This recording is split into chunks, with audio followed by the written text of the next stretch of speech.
The Japan leg of this tour changed my view of Japan in many areas, one area being business, in that the business culture of Japan is slowly changing. In one Forbes article provided by CJ on Canvas, the author stated that change from the bottom up is not happening in Japan, since startups require risk-taking, and in Japan, the dominant norm of corporate culture values low risk, step-by-step improvement and predictability. After the visits to companies like Moneytree, Tableau and InfoCubic, I can see that the culture of innovation is slowly changing, with companies being established by foreigners who bring their own business culture to the table. The stereotype of the Japanese working boring office jobs with formal corporate culture probably still applies to a lot of Japanese companies, but startups are slowly becoming more of a thing based on my observations from the business visits. Another thing that I learnt from this trip is that our very own state of Victoria has so many international business opportunities. For example, we have the opportunity to help alleviate Japan's aging population problem with our expertise in palliative care. I really didn't expect Victoria to have such a big role in the international platform. This tour also changed my view of Japan as a society.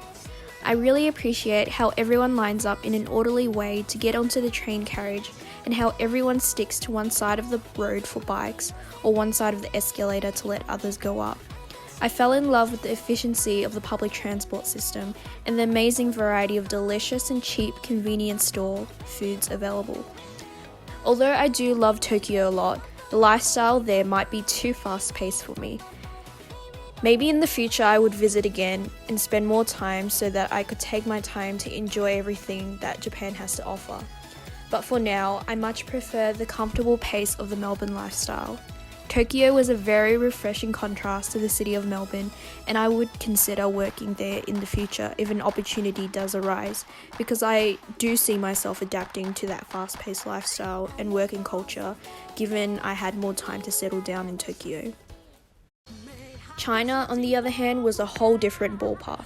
As soon as we arrived in Shanghai, the cultural shock was real, from differences in social norms like public spitting and loud talking, to having to change everyday behaviours like brushing my teeth with bottled water and using squatting toilets. It was a complete 360 from what I'm culturally used to.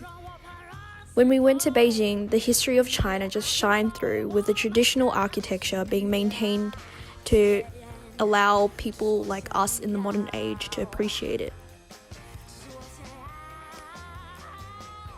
However, there was clearly a greater security presence, which really reflected China's political and societal value of social stability. In terms of business in China, the culture there was way more transactional rather than based on relationship building like Japan was. If I were to work in China, I feel like it would take a lot longer for me to adapt to the culture, both in terms of the social norms and in terms of business, since it is so different from what I'm used to. That being said, I do appreciate China's amazing work ethic and effective central planning processes, as well as their long-standing history of culture.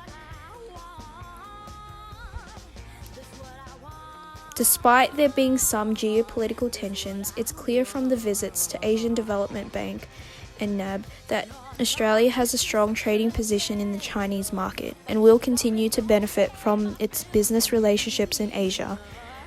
Overall, I really enjoyed the Asia Pacific study tour and felt that I gained a lot of insight that was relevant to my studies in marketing and public relations, whilst being culturally immersed in two very different countries.